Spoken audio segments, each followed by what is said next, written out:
right, let's bring in 2024 Republican presidential candidate Nikki Haley. She joins us now live from Des Moines, Iowa.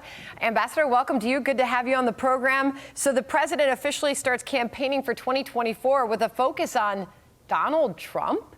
What's your reaction to that? I mean, this is exactly why 75% of Americans don't want to see a Trump-Biden rematch, because both of these fellas keep talking about things that happened in the past, and they want to start talking about how we're going to fix our challenges for the future. And so that's why we need a new generational leader. It is go time. We are 10 days until the Iowa caucuses. We can feel the momentum on the ground. We can feel the excitement.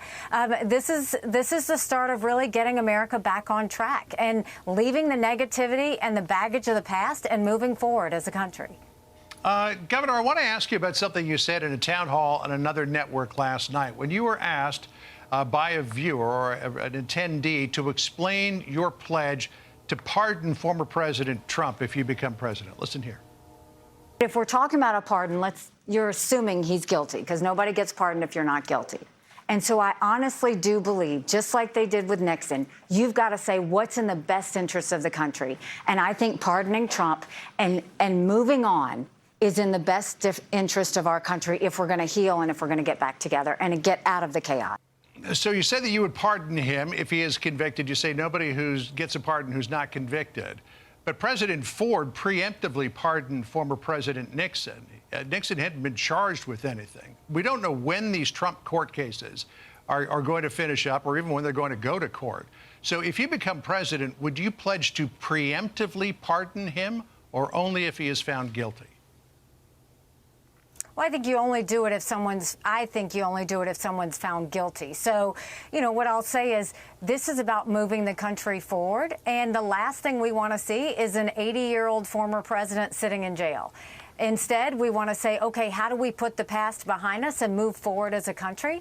And I think that by pardoning him, that absolutely would move the country forward instead of dividing it further. And so I think you always have to look at what's in the best interest of the country. If I could follow up, I asked that question because preemptively pardoning Nixon really was kind of the death knell for Gerald Ford, one of the reasons why he didn't win a second term.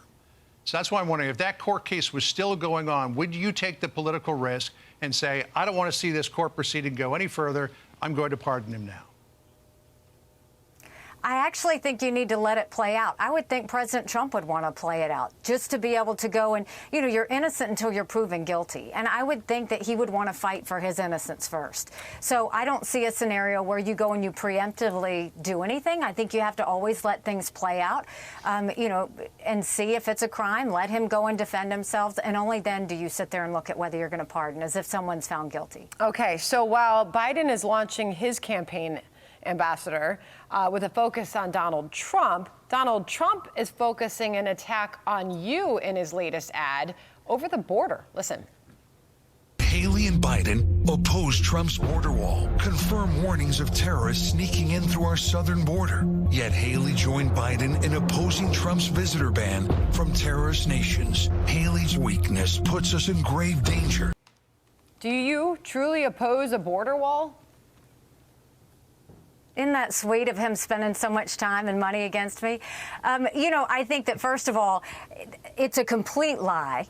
First of all, I didn't say I opposed the border wall. I said I opposed just doing a border wall. I said that we have to do more than that. That's defunding sanctuary cities. That's putting 25,000 Border Patrol and ICE agents on the ground.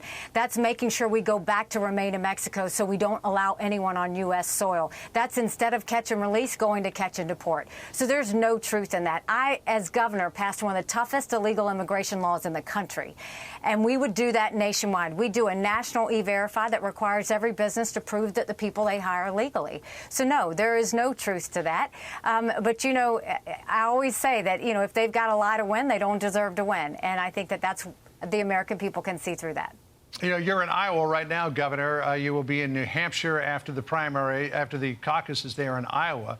And New Hampshire is the state where you are doing the best. And now a new super PAC has thrown its support and its money behind you, trying to get Democratic-leaning, unaffiliated voters to go for you. The rules in New Hampshire state that an unaffiliated voter can vote in whatever primary they want. They just have to, for that night, sign on as either a Democrat or a Republican. Then they can go back to unaffiliated status. So you may have voters who would typically vote Democrat, vote for you in the primary, and then go vote for a Democrat in November.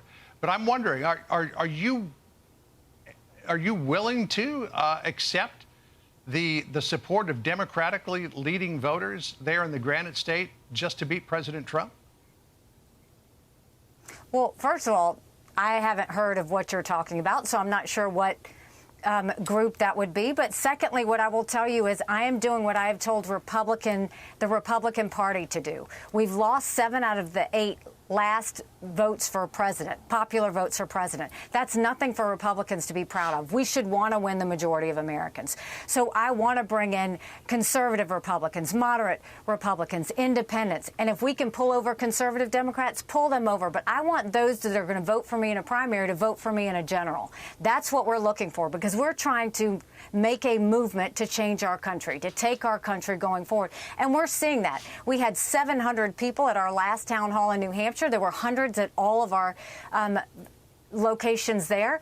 You're going to see the same movement on the ground here in Iowa. The momentum is real, and it's real from Republicans, it's real from independents, and it's coming from some Democrats. And I welcome that, because in order for us to heal this country, we've got to go forward. And what's happened for too long, and we're seeing it play out in this election too, leaders like to tell people who's right, who's wrong, who's good, who's bad. That is not what a leader does. A leader goes and focuses on lifting up everybody and making sure that they bring out the best in people and taking them forward. That's what I'm going to do. And so I'll let my opponents do what they're going to do. We're going to focus on America and make sure that we go in the right direction. Well, as you run to potentially become the first female president, Ron DeSantis is trying to tie you to Hillary Clinton. Listen here. Not Ronald Reagan, not Margaret Thatcher. She said Hillary Clinton was her inspiration for running for office. We don't need another Hillary Clinton in this country, I can tell you that. Your response to that, Ambassador? I mean, God bless him. He's getting so desperate. The fact checkers have all told him he's wrong. He actually put in millions of dollars into a campaign saying that. I never said she was an inspiration. What I said is, when I had not been in politics and I was looking at running for office, I went to a women leadership forum, and one of the speakers was Hillary Clinton. And she said, for all the reasons people tell you not to run, those are all the reasons that you should. And so when I spoke about it, if you took it all in context, I said, I don't agree with a single thing she believes in, but this is what happened, and this is how I got involved in politics. I mean, look, he's lying because he's losing. And he can do that, but people see it for what it is. I'm a conservative. I was a Tea Party when I ran for governor. I was a strong conservative when I cut $1 billion off the top at the UN when I was ambassador. They can say what they want, but at the end of the day, my record speaks for itself. And it shows that we're surging, and that's why they're giving us all the attention. So, Governor, before we go here, let's take a look at the numbers. In Iowa, Donald Trump is more than 32 points ahead.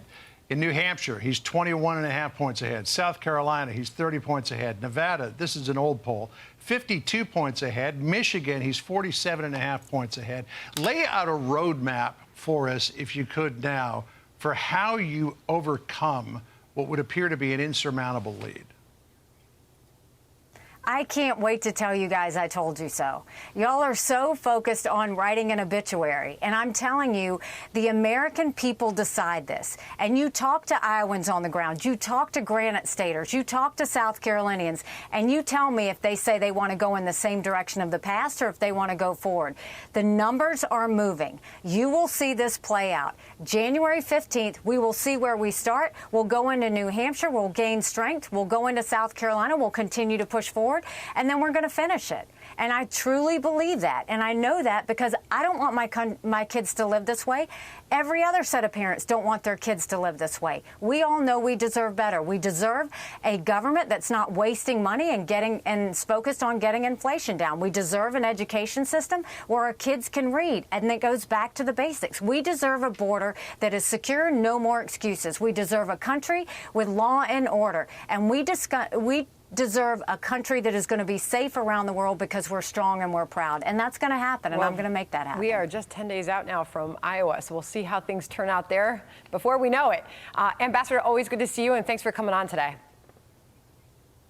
Thanks. Go to NikkiHaley.com. Let's finish this. Thanks, Governor. Hey everyone, I'm Emily Campagno. Catch me and my co-hosts Harris Faulkner and Kaylee McEnany on Outnumbered every weekday at 12 p.m. Eastern, or set your DVR. Also, don't forget to subscribe to the Fox News YouTube page for daily highlights.